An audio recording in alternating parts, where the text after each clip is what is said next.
Muito bem, você está em mais um vídeo aqui do meu canal.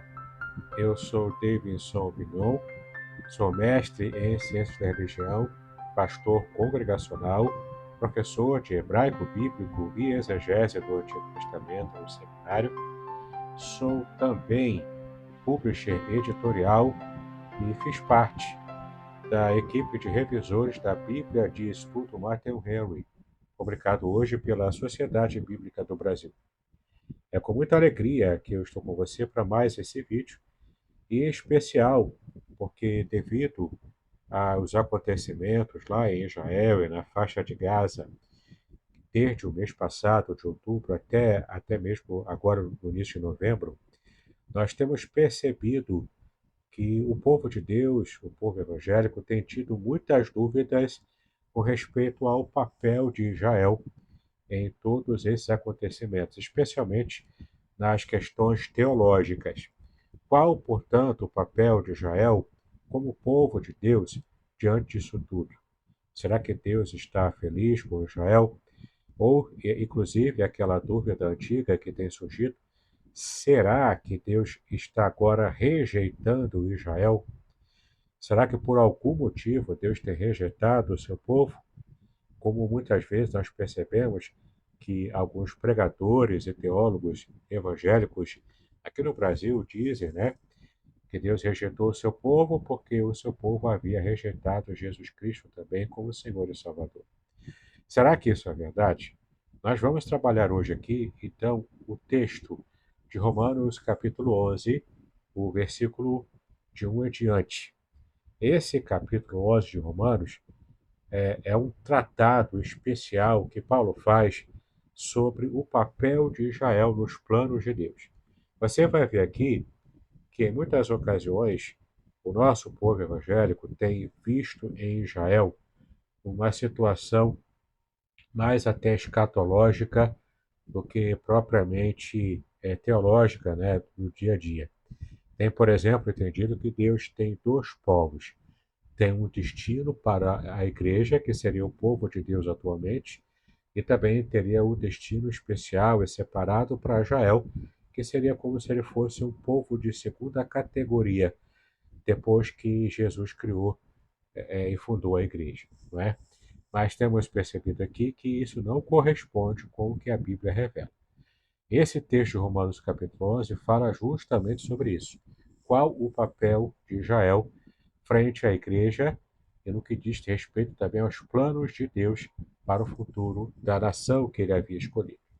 Vamos então dar uma olhada aqui em Romanos capítulo 11, naquilo que Paulo nos ensinou. Eu estou lendo aqui na versão da Nova Almeida Atualizada, que é uma versão muito interessante e que nos ajuda a entender com um pouco mais de clareza e simplicidade o que o texto bíblico diz, tá bom? Então, Romanos 11, o futuro de Israel.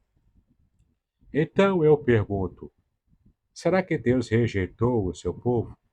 De modo nenhum, porque eu também sou israelita, da descendência de Abraão, da tribo de Benjamim. Deus não rejeitou o seu povo, a quem de antemão conheceu. Ou vocês não sabem o que a Escritura diz a respeito de Elias, como pediu com insistência diante de Deus contra Israel, dizendo: Senhor, mataram os teus profetas, derrubaram os teus altares, sou o único que sobrou, e procuram tirar minha vida. Mas qual foi a resposta divina? Foi esta: reservei para mim 7.000 homens que não dobraram os joelhos diante de Baal. Assim também no dia de hoje, sobrevive um remanescente segundo a eleição da graça. E se é pela graça, já não é pelas obras. Do contrário, a graça já não é graça. Vamos dar uma paradinha aqui por enquanto, para a gente poder meditar no que Paulo está dizendo aqui até o versículo 6.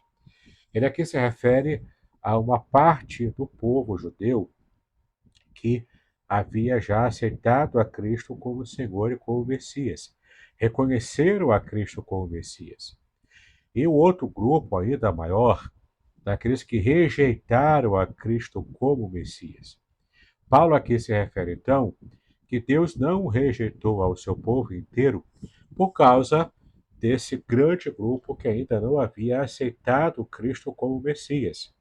Pelo contrário, Paulo se refere aqui a essa eleição eterna que Deus fez, e isso faz toda a diferença. Veja aqui no versículo 7 agora. Que diremos então? O que Israel buscava, isso não alcançou, mas a eleição conseguiu isso. Os demais foram endurecidos, como está escrito: Deus lhes deu um espírito de profundo sono, olhos para não ver e ouvidos para não ouvir, até o dia de hoje. Nesse trecho aqui, Paulo fala mais claramente sobre esses dois grupos dentro de Israel, dentro da etnia dos judeus.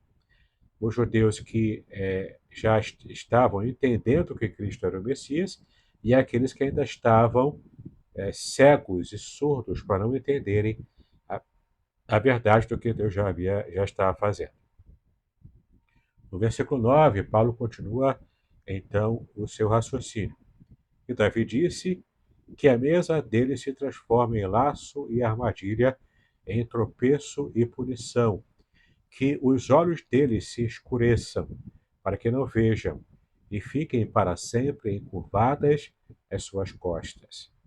Aqui é uma palavra, né, bastante dura que ele dá para os seus conterrâneos, os judeus, né, de Israel, que Paulo, portanto, está falando aqui sobre eles, né, aqueles que haviam negado a Cristo.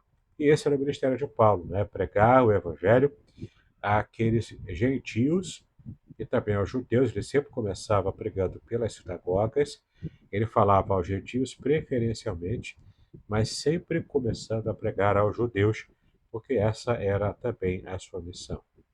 Versículo 11, Paulo diz, ó, então eu pergunto, será que eles tropeçaram para que caíssem? Aqui novamente ele se refere aos judeus, né? Ele diz, de modo nenhum, mas para a transgressão deles, a salvação chegou aos gentios para fazer com que os judeus ficassem com ciúmes.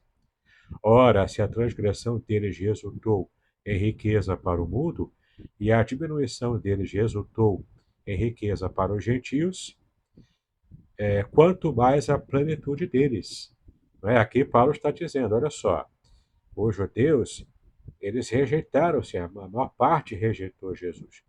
Mas isso não quer dizer que Deus não esteja trabalhando através desses judeus, inclusive, porque a própria a rejeição desse grupo grande de judeus serviu para que os gentios fossem acrescentados. Veja que interessante, né? E aqui no versículo 13, ó, dirijo-me a vocês que são gentios. Aqui agora Paulo fala àqueles que são cristãos, mas que eram oriundos, né, de nações gentias.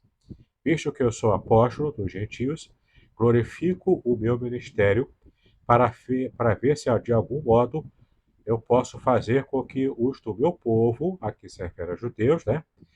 Os do meu povo fiquem com ciúmes e alguns deles se salvem. Ou seja, olha, tantos gentios estão agora se aproximando de Deus em Cristo Jesus, estão se salvando e nós aqui nos perdendo. Então, esse era o objetivo de Paulo, provocar ciúmes aos judeus, aqueles que não haviam aceitado Cristo ainda como Messias. Versículo 15.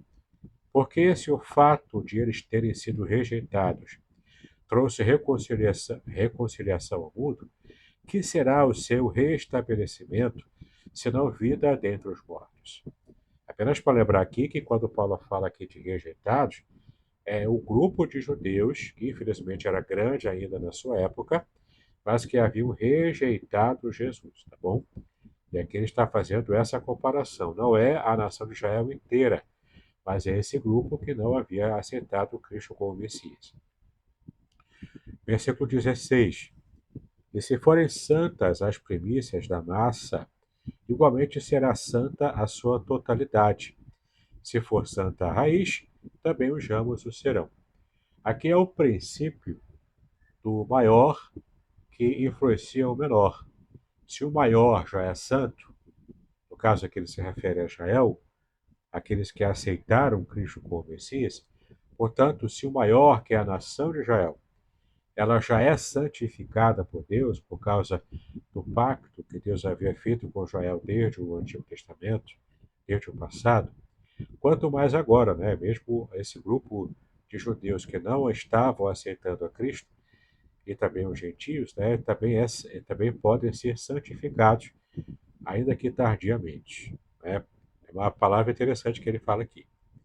Versículo 17: Se, porém, alguns dos ramos forem quebrados, e você, sendo oliveira brava, foi enxertado no meio deles e se tornou participante da raiz e da seiva da oliveira, não se glorie contra os ramos, mas se você se gloriar, lembre que não é você que sustenta a raiz, mas é a raiz que sustenta você. Aqui ele se refere claramente aos gentios. Os gentios aqui são como esses ramos que foram quebrados de uma oliveira brava, que também é conhecido, né? O Paulo chama aqui dos ambugeiros. Então, esse ramo foi quebrado da oliveira brava, uma oliveira que não dava frutos, e, portanto, foi enxertada na oliveira verdadeira, que aqui nesse contexto aqui é o próprio Israel, a nação de Israel.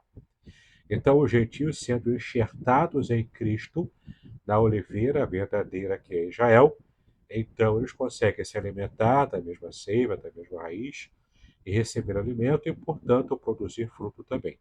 E é interessante que Paulo fala aqui, no versículo 18, que é para que não haja vanglória dos gentios.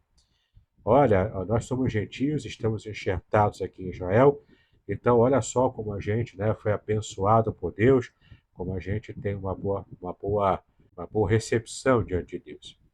Paulo fala que não poderiam se gloriar, porque na verdade eles foram enxertados em Israel por graça divina, tanto quanto Israel também será salvo pela graça e não pela observância estrita da lei, como muitos deles pensavam na época.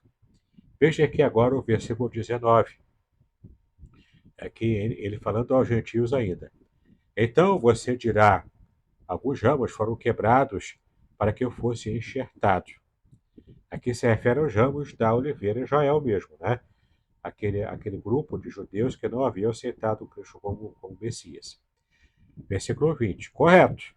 Eles foram quebrados por causa da incredulidade, mas você continua firme mediante a fé. Não fique orgulhoso, mas tema, não é?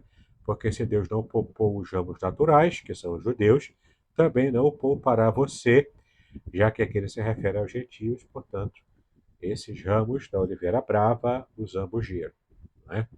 Então devemos entender aqui o seguinte: nós, gentios, não temos do que nos orgulhar se muitos dos judeus ainda hoje não aceitaram Cristo como Messias. O próprio Deus vai cuidar de, no fim dos tempos, resgatar o seu povo, o povo da sua aliança. E as alianças de Deus são eternas. Portanto, se Deus fez aliança com Israel lá no passado, essa aliança jamais será revogada. É uma aliança eterna. Tá bom? Versículo 22 aqui, Paulo continua dizendo: Considere, pois, a bondade e a severidade de Deus para com os que caíram. Severidade. Mas para com você, a bondade de Deus, desde que você permaneça nessa bondade. Do contrário, também você será cortado. Aqui se refere aos gentios, né? Eles também, se não permanecerem na incredulidade, serão enxertados, ou seja, serão aqueles que rejeitaram Cristo como Messias, poderão ser enxertados novamente, né? Já que eles faziam parte da oliveira verdadeira. Pois Deus é poderoso para os enxertar de novo. Versículo 24: Pois se você for cortado daquela que por natureza era uma oliveira brava, e contra a natureza foi enxertado numa oliveira boa, quanto mais esses, que são ramos naturais, serão enxertados na sua própria oliveira. Não é?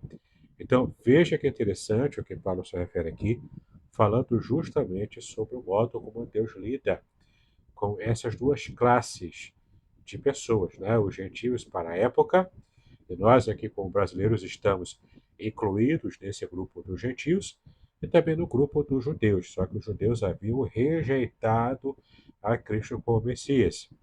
Então, os judeus precisavam de Cristo, como muitos judeus hoje também precisam de Cristo para terem realmente salvação eterna. Sem Jesus Cristo, ou segundo os próprios judeus falam, né, o nome de Cristo, eles chamam de Yeshua. Se reconhecerem Yeshua como Messias, como Mashiach, os judeus também precisam dessa salvação, ainda que façam parte da nação escolhida. Uma coisa é a salvação individual, outra coisa é entender como Deus trabalha com Israel como nação. A escolha que Deus fez para Israel como nação, ela permanece ativa. E a missão de Israel é uma missão que Israel conseguiu cumprir. Entenda uma coisa, né? Tem muita gente falando bobagens por aí, dizendo que Israel falhou em sua missão, a missão que Deus havia dado para Israel de alcançar as nações, né? Para a fé única e no Deus único. Mas entenda, Israel não falhou, porque Jesus era judeu. Israel nos deu tanto a palavra de Deus, tanto o Antigo Testamento quanto o Novo Testamento também, são livros escritos na sua grande maioria, na sua esmagadora maioria, por judeus. Escrito por judeus, para judeus inicialmente, e depois aqui alcançou o mundo inteiro, inclusive nós. Então a Bíblia é um produto, digamos assim, é um produto de Deus trabalhando com os judeus, com aquele povo que ele próprio escolheu para abençoar, não é? Tanto a Bíblia é assim como o próprio Messias também, o próprio Jesus, o nosso Senhor e Salvador, ele era judeu.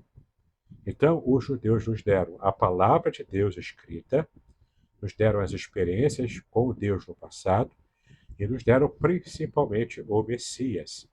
Então, tira da sua mente essa ideia de que Israel falhou na sua missão que Deus havia dado a Israel. Israel não falhou.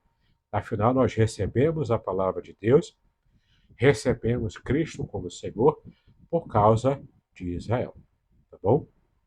Paulo, então, continua aqui nessa segunda parte aqui do capítulo, falando aqui da bondade de Deus para com todos, né? Que se refere tanto a judeus como também a gentios. Veja aqui o versículo 25. Porque não quero, irmãos, que vocês ignorem este mistério, para que não fiquem pensando que são sábios. Veio um endurecimento em parte a Israel. Veja, o endurecimento é em parte. Até que tenha entrado a plenitude dos gentios. Quando os gentios também se convertem, vai enchendo o reino de Deus de judeus e gentios convertidos. Esse grupo aqui que é o povo de Deus, é esse que é o povo de Deus, é o Israel de Deus com os gentios acrescentados, entende? É notoriamente o Israel como sendo a nação que Deus escolheu desde o passado, desde antes da fundação do mundo, né? E os nós gentios apenas sendo incorporados, sendo acrescentados nessa grande oliveira que é Israel, para que estejamos dando frutos que agradem o Senhor. Versículo 26 é emblemático, ó. E assim todo o Israel será salvo, como está escrito, o libertador virá de Sião e afastará de Jacó as impiedades. Esta é a minha aliança com eles quando eu tirar os seus pecados. Então veja, tanto o Israel quanto os gentios compõem um único povo, que é o povo de Deus. E esse povo se chama Israel, entende? Então, quando o versículo 26 aqui, nesse versículo, Paulo diz que todo Israel será salvo, ele se refere aqui a todo Israel que está em Cristo, os judeus que estão em Cristo e também os gentios que estão em Cristo. Todos compondo o Israel de Deus, que é o grupo, né, que é esse povo que Deus chamou desde a eternidade. Tá bom? Essa é a aliança que ele fez com ele, no versículo 27. Quando eu tirar os seus pecados, né? Aqui tanto os judeus quanto os gentios terão os seus pecados retirados pela obra de Cristo na cruz do Calvário. Versículo 28. Quanto ao Evangelho, eles são inimigos por causa de vocês. Eles aqui são os judeus que não se converteram. Eles são inimigos, né, da causa de Cristo por causa de vocês, gentios. Mas quanto à eleição, amados por causa dos patriarcas. Veja só, né? Mesmo os judeus rejeitando Cristo e sendo inimigos dos cristãos, seja judeus, seja gentios, temos os cristãos que se convertiam a Cristo naquele período, no primeiro século, quanto à eleição nacional, a eleição como nação, eles continuavam sendo amados por Deus por causa da aliança que Deus fez com os patriarcas. Porque Deus não muda a sua eleição. Então, versículo 29, porque os dons e a vocação de Deus são o quê? Irrevogáveis. Então, se Deus elegeu Israel desde a fundação do mundo, essa é uma decisão irrevogável pelo próprio Deus, né? Deus determinou amar a Israel. E quem somos nós, gentios, para retrucarmos contra essa escolha de Deus e nos enchermos de jactância, de arrogância e acharmos que somos melhores do que os judeus, simplesmente porque nós hoje conhecemos a palavra de Deus, né? Versículo 30, porque assim como no passado vocês foram desobedientes a Deus, aqui se refere aos gentios de novo, né? Mas agora alcançaram misericórdia à vista da desobediência deles. Assim também estes agora foram desobedientes, para que também eles alcancem misericórdia, à vista da que foi concedida a vocês. Porque Deus encerrou todos na desobediência, a fim de mostrar a sua misericórdia a todos. Tá bom? Então vamos encerrar aqui o capítulo, nessa parte final aqui, quando Paulo dá o seu louvor a Deus, né? Que é aquele trecho conhecidíssimo e belíssimo também, quando Paulo diz: ó profundidade da riqueza, tanto da sabedoria como do conhecimento de Deus, quão inexplicáveis são os seus juízos e quão insondáveis são os seus caminhos. Veja que Paulo aqui é tomado por esse desejo de adorar a Deus. Por quê? Por quando ele pensa o modo como Deus estava trabalhando, lidando com Israel, o povo escolhido, mantendo-se ainda fiel à escolha de Israel e também incluindo os gentios nessa belíssima escolha que Deus havia feito desde a eternidade. Versículo 34. Pois quem conheceu a mente do Senhor? Ou quem foi o seu conselheiro? Ou quem primeiro deu alguma coisa a Deus para que isso lhe seja restituído? Aqui é uma palavra dura, inclusive, para os próprios judeus, né? Eles achavam que conseguiam agradar a Deus com o seu estilo de vida e isso lhe garantiria a salvação no final, né? Versículo 36, Paulo arremata o capítulo então. Porque dele, e por meio dele, e para ele são todas as coisas, a ele seja a glória para sempre. Amém. Claro que esse pronome pessoal aqui se refere a Jesus Cristo. Então, dele, por meio dele, para ele são todas as coisas, a ele seja a glória para sempre. Amém. Claro, ele fala isso porque nós reconhecemos Cristo como o nosso Mashiach, né, o nosso Messias.